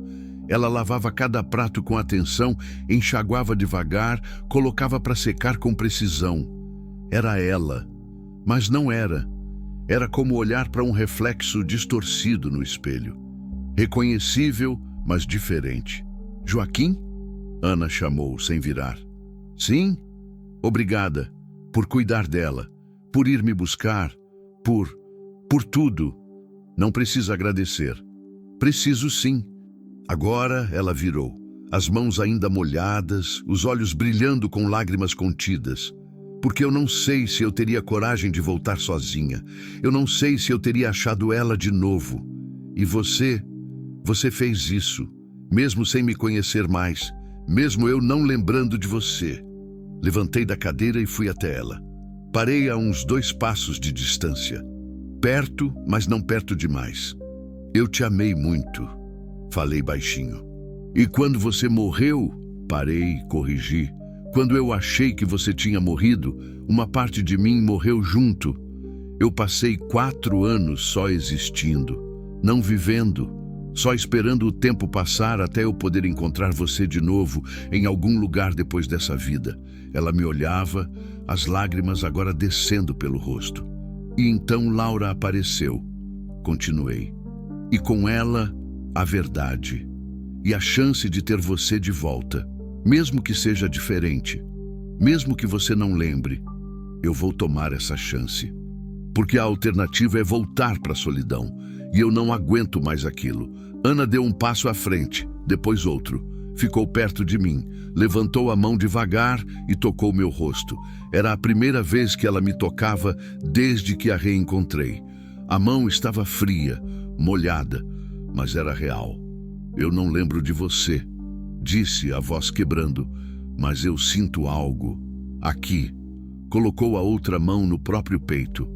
Algo que diz que você é importante, que você importa, e talvez isso seja o suficiente para começar. Cobri a mão dela com a minha e ficamos assim, em silêncio, apenas sentindo a presença um do outro, até que Laura apareceu correndo da sala, quebrando o momento. Posso dormir no quarto de vocês? Perguntou, os olhos esperançosos. Ana se afastou, limpando as lágrimas. Sorriu, um sorriso pequeno, mas genuíno. Pode. Claro que pode. Naquela noite, as 3 pessoas dormiram no quarto dos fundos. Ana e Laura na cama. Eu no chão, enrolado num cobertor velho, usando um travesseiro como se fosse cama de luxo. Não era confortável. O chão era duro, frio. As costas reclamavam. Mas não me importei, porque pela primeira vez em 4 anos, não estava sozinho. Tinha respirações além da minha, tinha calor humano além do meu, tinha vida preenchendo o silêncio, e isso valia qualquer desconforto. Os dias que se seguiram foram estranhos. Não era fácil. Não era como nos filmes, onde tudo se resolve rápido e todo mundo vive feliz para sempre. Era trabalho, era esforço, era tentar construir algo em cima de ruínas. Ana não lembrava de nada da vida que tivemos. Eu mostrava coisas, fotos velhas que eu guardava numa caixa, roupas dela que ainda estavam no armário, ferramentas de costura que ela usava. Ela olhava tudo com curiosidade, mas sem reconhecimento. Eu realmente usava isso? Perguntava, segurando um vestido azul que ela adorava. Usava. Era seu favorito. Você dizia que a cor lembrava o céu depois da chuva. Ela passava os dedos no tecido, tentando sentir alguma conexão, mas não sentia. E isso doía, toda vez, como uma pequena morte. Mas eu não desistia. Levava ela pela fazenda, mostrava os lugares, a horta que ela tinha plantado, a árvore de manga onde a gente sentava nas tardes quentes, o curral onde ela alimentava as galinhas todo dia. Você tinha nome para cada uma, contei, apontando para o galinheiro. Aquela ali era a Benedita, a outra era a Conceição, e aquela branquinha era a Filó. Ana riu, uma risada baixa, surpresa. Eu era boba assim? Não era bobagem, era carinho. Você dizia que tudo que respira merece um nome. Ela ficou olhando as galinhas ciscando no chão. Eu gostaria de lembrar dessa pessoa, disse baixinho. Ela parece gentil. Era. Você era. Ela me olhou de lado. E eu ainda sou? Pensei na resposta. Acho que sim, só que de um jeito diferente. Você mudou. A vida mudou você, mas a essência acho que ainda está lá. Ana assentiu devagar, voltando a olhar as galinhas. Filó, chamou, experimentando o nome. Vem cá, Filó. A galinha branca virou a cabeça como se reconhecesse, e Ana sorriu. Com Laura, as coisas eram mais fáceis e mais difíceis ao mesmo tempo. Mais fáceis porque a menina só queria estar perto da mãe. Não importava se Ana lembrava ou não. Não importava o passado. O que importava era o presente. Era ter ela ali, viva, presente. Mas mais difíceis porque Laura fazia perguntas, muitas perguntas. Por que você me deixou? Onde você estava? Você sentiu minha falta? Você me amava? Ana respondia com paciência, com honestidade. Explicava sobre a perda de memória, sobre a confusão, sobre o desespero que a fez tomar decisões erradas. Eu nunca quis te machucar, dizia, segurando o rosto de Laura entre as mãos. Eu só estava perdida e com medo, mas eu sempre te amei. Sempre. Mesmo sem lembrar direito de onde você veio, eu sabia que você era importante, que você era minha. Laura chorava, Ana chorava, e eu ficava ali, observando, sentindo o peito apertar com a dor das duas. Mas aos poucos, algo começou a se formar. Não era a família que tínhamos antes, não era aquilo que eu tinha sonhado, mas era algo. Era Ana ensinando Laura a costurar. Os dedos dela guiando os dedos pequenos da filha, a agulha furando o tecido, o fio formando desenhos simples. Era Laura mostrando a horta para a mãe, ensinando o que eu tinha ensinado para ela, como regar, como tirar mato, como conversar com as plantas. Eram os três sentados na varanda no fim da tarde, vendo o sol descer, as cigarras cantando, o silêncio sendo preenchido por pequenas conversas sobre o dia. Era uma rotina se formando, uma vida se reconstruindo. Uma noite, depois que Laura dormiu, Ana veio até a varanda onde eu estava sentado. Posso sentar? Perguntou. Claro. Ela se sentou na cadeira ao lado. Ficamos em silêncio por um tempo, apenas ouvindo a noite. Eu tive um sonho hoje de tarde, disse de repente. Quando tirei uma soneca depois do almoço. Que tipo de sonho? Tinha um homem, de costas, em pé numa horta. Ele estava cavando e eu estava atrás dele, chamando, mas ele não ouvia ou não queria ouvir. E eu continuava chamando, gritando cada vez mais alto, até que ele virou. Ela parou, respirou fundo. E aí, incentivei. E era você, mas mais novo, com menos rugas, menos cansaço nos olhos. E você sorria, um sorriso enorme, e dizia: eu sabia que você ia voltar. Meu coração disparou. Você acha que é uma memória? Perguntei, tentando manter a voz calma. Não sei, talvez. Ou talvez seja só minha cabeça tentando criar algo que não existe, tentando me encaixar numa história que não é minha. É sua, falei firme. Era e ainda é, mesmo que você não lembre. Ela me olhou. Aqueles olhos que eu conhecia, mas que agora pareciam de outra pessoa. Como você aguenta? Perguntou. Como você aguenta me olhar todo dia sabendo que eu não lembro de nada do que a gente viveu? Sabendo que para mim você é praticamente um estranho? Porque eu prefiro ter você aqui sem memória do que não ter você de jeito nenhum. Mas não te dói? Dói. Todo dia, toda hora. Virei para ela. Mas a dor de ter você perto é menor que a dor de te ter perdido. E eu vou aguentar essa dor pelo tempo que for necessário. Até você lembrar, ou até a gente construir memórias novas que sejam tão fortes quanto as antigas. Ana ficou quieta. Depois estendeu a mão. Olhei para a mão dela, pequena, calejada, tremendo de leve. Segurei e ficamos assim, de mãos dadas, olhando as estrelas, ouvindo a noite. Não era o que eu tinha perdido, mas era um começo. E às vezes, começo é tudo o que a gente precisa. Mas alguns dias se passaram. A rotina foi se solidificando. Ana assumiu a cozinha. Dizia que cozinhar era uma das poucas coisas que ela lembrava como fazer, que vinha naturalmente.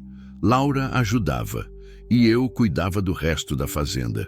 Mas agora voltava para casa e não encontrava vazio. Encontrava cheiro de comida, som de conversa, risada. Às vezes, no fim do dia, Ana pegava a costura e trabalhava na varanda enquanto Laura brincava no quintal. E eu sentava ali perto, fingindo ler a Bíblia, mas na verdade só observando. Observando a mulher que eu amei, aprendendo a viver de novo. Observando a menina que tinha chegado ferida e assustada agora correndo livre e segura. Observando uma família imperfeita, mas real, se formando nas ruínas do que tinha sido. E percebi algo. Talvez a gente não precise recuperar o passado. Talvez a gente só precise aceitar que ele se foi. E começar a construir algo novo, algo diferente, mas não menos válido, não menos verdadeiro, não menos amor. 3 meses se passaram desde que Ana voltou.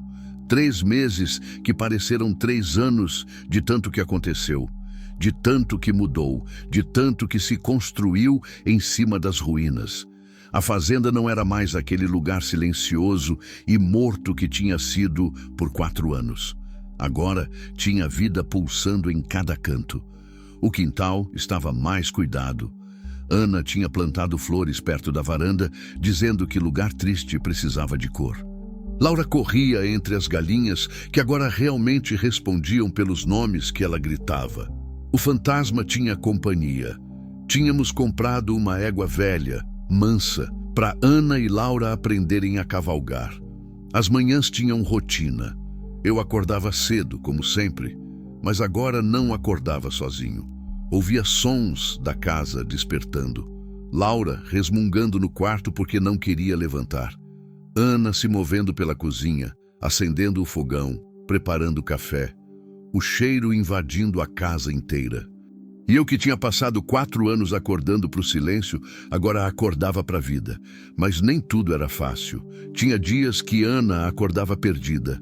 Olhava em volta, para o quarto, para casa, e não reconhecia nada. O pânico tomava conta dos olhos dela. Nesses dias, eu precisava ir devagar, falar baixo, lembrar ela de onde estava, de quem éramos, de que estava segura. Você está em casa, eu dizia. Com Laura, comigo. Você está segura. Ninguém vai te machucar.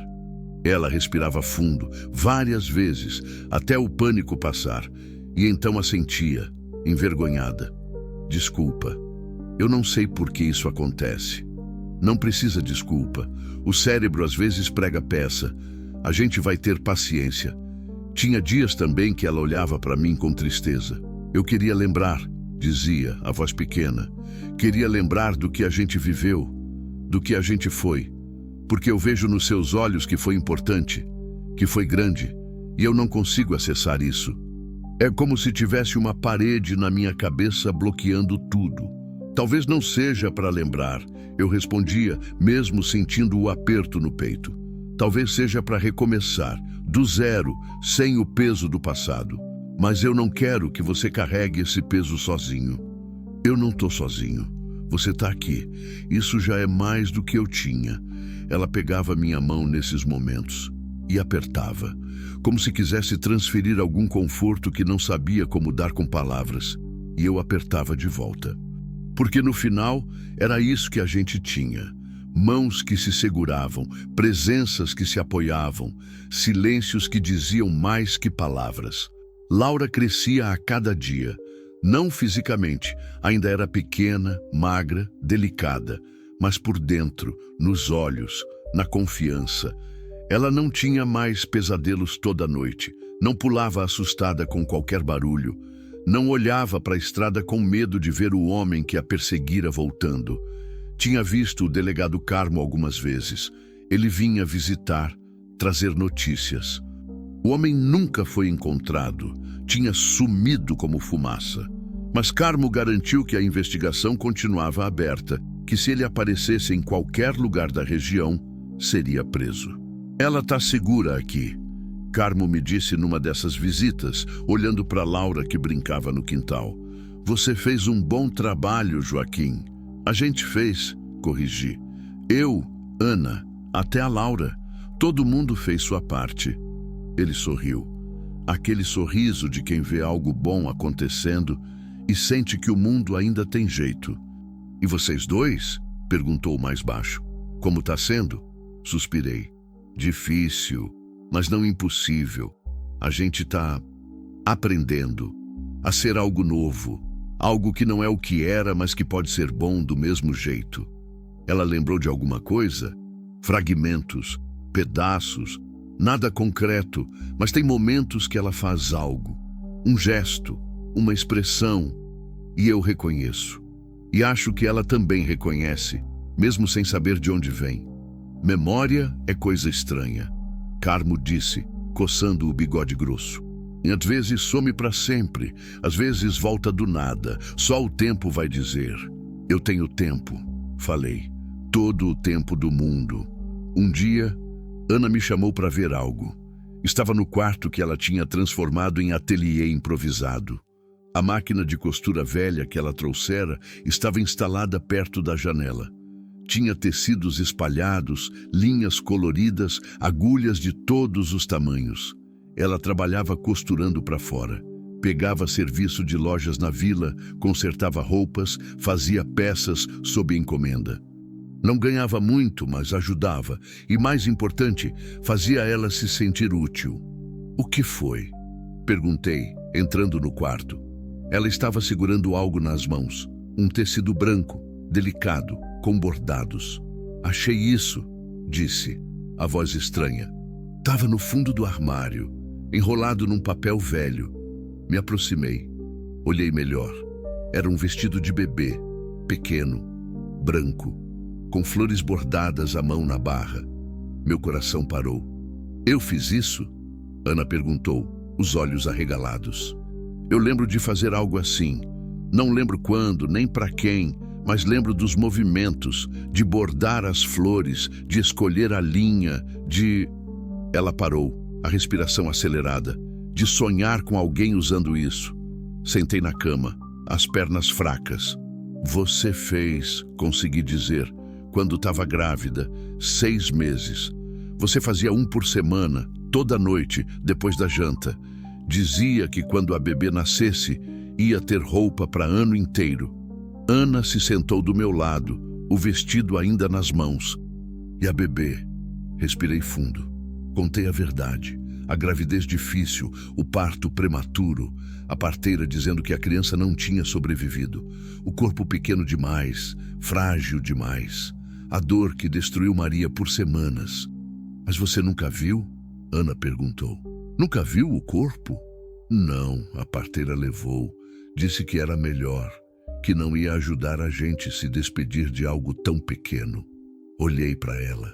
Mas agora eu penso se ela não mentiu. Se não vendeu a criança. Se Laura... E Laura é essa bebê, Ana completou, a voz tremendo. Ficamos em silêncio, o peso daquela possibilidade enchendo o quarto.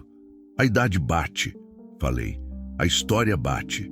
E a medalha, aquela medalha que eu dei para você, ela estava com Laura. Ana olhou para baixo, para o vestido nas mãos. Então Laura é nossa filha? Não sei. Talvez. Ou talvez seja só uma coincidência cruel. Talvez ela seja só uma menina que você achou no caminho e que se agarrou em você porque precisava de uma mãe. Mas você não acredita nisso. Não acredito. Ana largou o vestido na cama e levantou. Foi até a janela. Ficou olhando lá fora, para o quintal onde Laura brincava com as galinhas. Se ela for mesmo nossa filha, disse devagar, então a parteira nos roubou. Roubou anos. Roubou a chance de criar nossa criança. Roubou tudo. A raiva queimou na minha garganta. Se for verdade, eu vou atrás dela. Vou fazer ela pagar. Não. Ana virou para mim. Não adianta mais. O passado já foi. O que importa é agora. É que Laura tá aqui, segura, viva, com a gente. Seja ela nossa filha de sangue ou só de coração, não faz diferença. Ela é nossa e a gente é dela. Levantei e fui até ela. Segurei os ombros dela. Você tem razão, mas eu preciso saber. Preciso de resposta. Então procura. Mas não deixa a raiva consumir você. Não deixa o passado estragar o presente que a gente está construindo. Assenti devagar e a abracei. Foi a primeira vez que abracei ela de verdade desde que voltou. A primeira vez que ela se permitiu ficar ali, nos meus braços, sem tensão, sem medo. E ficamos assim, apenas abraçados, dois pedaços quebrados tentando se encaixar de novo. Fui atrás da parteira. Levou semanas, perguntas, investigação. O delegado Carmo ajudou. Descobrimos que ela tinha morrido 2 anos atrás. Velhice. Mas antes de morrer, tinha confessado várias coisas para uma sobrinha. Entre elas, que tinha vendido bebês, que fingia que tinham nascido mortos e vendia para pessoas desesperadas por filhos, ou para homens que usavam crianças para trabalho. A sobrinha tinha denunciado depois da morte, mas não deu em nada. Sem provas concretas, sem registro, só palavra. Mas para mim era suficiente. Laura era minha filha, nossa filha. Tinha sido roubada no nascimento, entregue para alguém, passada de mão em mão até parar com aquele homem cruel. E depois, por milagre ou destino, tinha encontrado o caminho de volta. Contei para Ana. Ela chorou. Chorou por horas, pela dor, pela raiva, pelo tempo perdido, pelos primeiros passos que não viu, pelas primeiras palavras que não ouviu, por todos os anos roubados, mas depois secou as lágrimas e disse: então a gente não perde mais nenhum dia. A partir de agora, cada momento conta, cada abraço, cada conversa, cada refeição juntos. A gente não pode voltar no tempo, mas pode aproveitar o que tem pela frente. E foi o que fizemos. Contamos para Laura.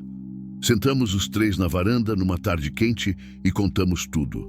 A gravidez, a parteira, o roubo, a verdade. Laura ouviu em silêncio, os olhos grandes enchendo de lágrimas. Então vocês são realmente meus pais? Perguntou, a voz tremendo. Não só de coração, mas de verdade? De verdade, respondi. Você sempre foi nossa. Só levou tempo até a gente se encontrar de novo. Ela olhou para Ana. Você é minha mãe de verdade, desde sempre. Desde sempre, Ana repetiu, puxando Laura para o colo e abraçando com força. E vou ser para sempre. Nada nem ninguém vai separar a gente de novo. Laura se agarrou na mãe e chorou. Mas não era choro de dor, era choro de alívio, de encontro, de pertencimento. E eu fiquei ali olhando as duas, minha família quebrada, remendada, cheia de cicatrizes, mas minha. Os meses continuaram passando. Ana ainda não tinha recuperado as memórias completas, mas tinha fragmentos, flashbacks. Momentos onde algo clicava e ela lembrava. De um dia específico, de uma conversa, de um sentimento. E a cada lembrança, ela chorava. Mas eram lágrimas boas, de reencontro. Laura crescia forte, saudável, feliz. Estudava em casa. Ana ensinava a ler e escrever. Eu ensinava matemática e sobre a terra, sobre os bichos, sobre sobrevivência. E nós dois, eu e Ana, aprendíamos a ser casal de novo. Devagar, sem pressa, sem forçar. Tinha noites que ela dormia na cama comigo, apenas deitados lado a lado, de mãos dadas, sem mais nada, só presença, só conforto. Tinha dias que ela me olhava de um jeito diferente, como se estivesse vendo não o estranho que eu era, mas o homem que eu tinha sido, o homem que ela tinha amado. Eu tô começando a te conhecer de novo, disse uma noite. E sabe o que eu descobri? O quê? Que eu gostaria de ter te conhecido mesmo sem o passado. Que você é alguém que vale a pena conhecer. Não pela memória do que foi, mas pelo que você é agora. O peito apertou. Eu também tô te conhecendo de novo, falei. e te amando de novo, de um jeito diferente, mas não menos forte. Ela sorriu, aquele sorriso que eu lembrava, que eu amava, e me beijou. Pela primeira vez em 4 anos, senti os lábios dela nos meus, e era novo, mas era familiar. Era estranho, mas era certo. Era recomeço. Numa manhã de domingo, Laura acordou cedo e me chamou. Pai. Foi a primeira vez que ela me chamou assim. Vem ver. Levantei, o coração disparado com aquela palavra. Pai. Fui até a janela do quarto. Lá fora, na horta, Ana estava de joelhos na terra, cavando, plantando, cantarolando baixinho, igual a cena do sonho que ela tinha me contado meses atrás. Ela lembrou. Laura sussurrou. Ela acordou e disse que lembrou de algo. Da horta, de você, de plantar juntos. Olhei para a menina, para aqueles olhos brilhando de esperança. Será que ela vai lembrar tudo? Perguntou. Não sei, respondi honesto. Mas não importa, porque a gente já tem o suficiente. A gente tem agora. A gente tem a gente. Laura assentiu e me abraçou. Eu te amo, pai. O mundo parou. Aquelas 3 palavras, vindas da boca dela, dirigidas a mim. Ajoelhei e abracei ela com força. Eu também te amo, filha. Eu também te amo. Saí para a horta. Me aproximei de Ana.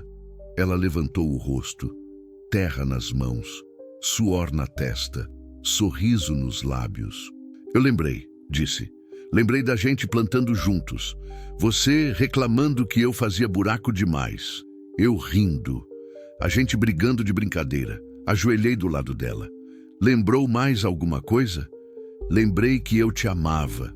Muito. Do jeito que só se ama uma vez na vida. E agora? Ela pegou minha mão. Suja de terra. Calejada. Real. Agora eu tô amando de novo. Talvez não seja exatamente igual, mas é amor do mesmo jeito. Verdadeiro. Forte. Para sempre. Me inclinei e beijei ela. Ali, na horta. Com o sol nascendo, com Laura observando da janela, com a vida inteira pela frente. E entendi, às vezes Deus não devolve o que foi perdido. Ele dá algo novo, algo diferente, mas não menos precioso. E às vezes, apenas às vezes, esse novo é exatamente o que a gente precisava.